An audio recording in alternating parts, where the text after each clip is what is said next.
ಈಗ what next political career, ನಿಮ್ಮ career.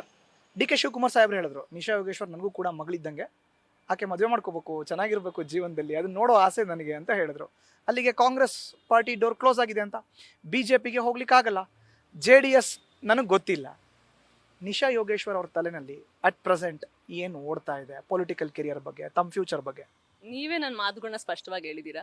ಯಾಕಂದರೆ ನನಗೆ ಇವತ್ತು ಮುಂದೆ ಬರೋ ಎಲೆಕ್ಷನಲ್ಲಿ, ಬೈ ಎಲೆಕ್ಷನಲ್ಲಿ ಯಾರು ಅಭ್ಯರ್ಥಿ ಆಗ್ತಾರೆ, ಯಾರು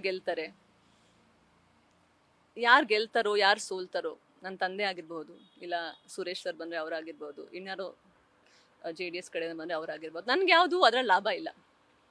ಅದಕ್ಕೆ ನಾನು ಅದ್ರ ಬಗ್ಗೆ ಏನು ಮಾತಾಡಲಿ? ಇವಾಗ ನಾನು ಸುರೇಶ್ ಸರ್ ಬಗ್ಗೆ ಒಂದು ಒಳ್ಳೆ ಮಾತು ಹೇಳ್ಬಿಟ್ರೆ ನಾನೇನು ತುಂಬ ದೊಡ್ಡವಳಾಗ್ಬಿಡ್ತೀನ, ಇಲ್ಲ ಕೆಟ್ಟ ಮಾತು ಹೇಳ್ಬಿಟ್ರೆ ನಾನೇನು ತುಂಬ ಚಿಕ್ಕವಳಾಗ್ಬಿಡ್ತೀನಿ. ಯಾಕಂದರೆ ನನ್ನ ಬಗ್ಗೆ ನೀವು ಕೇಳಿದ್ರೆ, ಓ ಇಲ್ಲ ಜನ ನನ್ನ ನೋಡಿ, ಇಲ್ಲ ಇವಳಲ್ಲಿ ಏನೋ ಒಂದು ಮಾತಿದೆ ಅಪ್ಪ, ಇವಳಲ್ಲಿ ಒಂದೇನೋ ಪ್ರಾಮಾಣಿಕತೆ ಕಾಣಿಸುತ್ತೆ. ಯಾಕೆಂದರೆ ಕ್ಯಾಮ್ರಾ ಮುಂದೆ ನಿಂತ್ಕೊಂಡಾಗ ಜನರು ಎಷ್ಟು ಬುದ್ಧಿವಂತರು ನನ್ನ ಮುಖ ನೋಡಿ ಕಂಡುಹಿಡಿತಾರೆ, ಅವ್ರು ಒಳ್ಳೆಯವರಾ ಕೆಟ್ಟವರಾ ಅಂತ.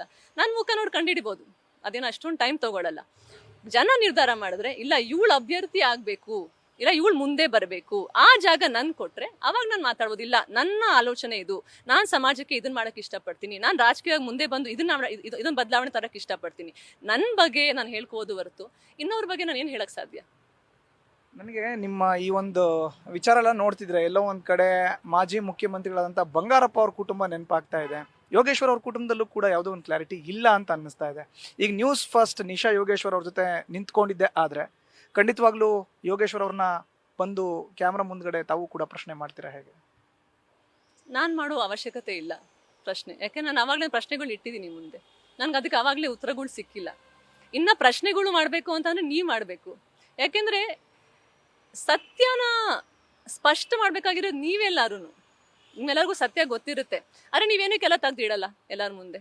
ಅದನ್ನ ಎಷ್ಟು ಮಾತಾಡ್ಸ್ಬೇಕು ಅಷ್ಟೇ ಮಾತಾಡ್ಸ್ತೀರಾ, ಅದನ್ನ ಒಂದು ಆ ಒಗ್ಗಟ್ಟನ್ನ ಬಿಡ್ಸೇನಕ್ಕೆ ಇಡಲ್ಲ. ನನ್ನ ರಿಕ್ವೆಸ್ಟ್ ಅಂದ್ರೆ ನಿಮ್ಮಂಥವ್ರ ಸಪೋರ್ಟು ಸತ್ಯ ಜೊತೆ ಇರಬೇಕು. ಯಾಕೆಂದ್ರೆ ಇವತ್ತು ನನ್ನ ಜಾಗ ಚೆನ್ನಾಗಿಲ್ದೇ ಇರ್ಬೋದು, ನನ್ನ ಪರಿಸ್ಥಿತಿ, ಆದರೆ ಸಮಯ ಎಲ್ಲರಿಗಿಂತ ದೊಡ್ಡದು.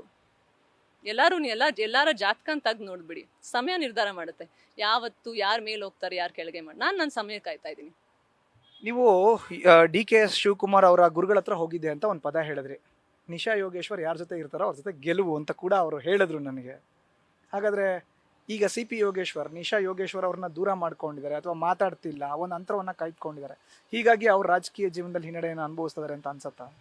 ಅದೆಲ್ಲ ಅದ್ರ ಬಗ್ಗೆ ನಾನೇ ಉತ್ತರ ಕೊಡೋಕ್ಕಾಗುತ್ತೆ, ಅದು ಜನ ಅರ್ಥ ಮಾಡ್ಕೋಬೇಕು. ಓಕೆ, ನನ್ನ ಕಡೆ ಪ್ರಶ್ನೆ, ಈಗ ನಿಶಾ ಯೋಗೇಶ್ವರ್ ಅವರ ಮುಂದಿರೋ ಅಂತ ಆಯ್ಕೆಗಳೇನು, ಅವ್ರ ಮುಂದಕ್ಕೆ ಏನು ಮಾಡ್ತಾರೆ ಅನ್ನೋ ಪ್ರಶ್ನೆ ಬೆಂಗಳೂರು ಗ್ರಾಮಾಂತರ ಲೋಕಸಭಾ ಕ್ಷೇತ್ರದ ವ್ಯಾಪ್ತಿನಲ್ಲಿ ಸಾಕಷ್ಟು ಚರ್ಚೆ ಆಗ್ತಾ ಇದೆ. ಏನು ಮಾಡ್ಬೇಕಂತ ಅನ್ಕೊಂಡಿದ್ರಿ ಮುಂದೆ? ನಾನು ನಿಮ್ಗೆ ಹೇಳ್ದಲ್ಲ, ಸಮಯ ಏನು ಅವಕಾಶ ಕೊಡುತ್ತೆ, ಜನ ಏನು ಅವಕಾಶ ಕೊಡ್ತಾರೆ, ಆ ಭಗವಂತ ಏನು ಅವಕಾಶ ಕೊಡ್ತಾನೆ, ಅದ್ರ ಮೇಲೆ ಒಂದು ನನ್ನ ಡಿಸಿಷನ್ ಬೇಸ್ ಆಗಿದೆ. ಯಾಕಂದ್ರೆ ಅದು ಬಿಟ್ಟು ನಾನು ಸದ್ಯಕ್ಕೆ ತುಂಬಾ ಕ್ರಾಸ್ ರೋಡ್ಸ್ ಅಲ್ಲಿ ನಿಂತಿದ್ದೀನಿ.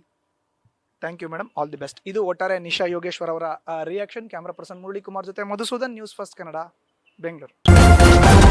ನ್ಯೂಸ್ ಫಸ್ಟ್ ನಿರ್ಭೀತಿಯಿಂದ ನಿಮ್ಮ ಪರವಾಗಿ.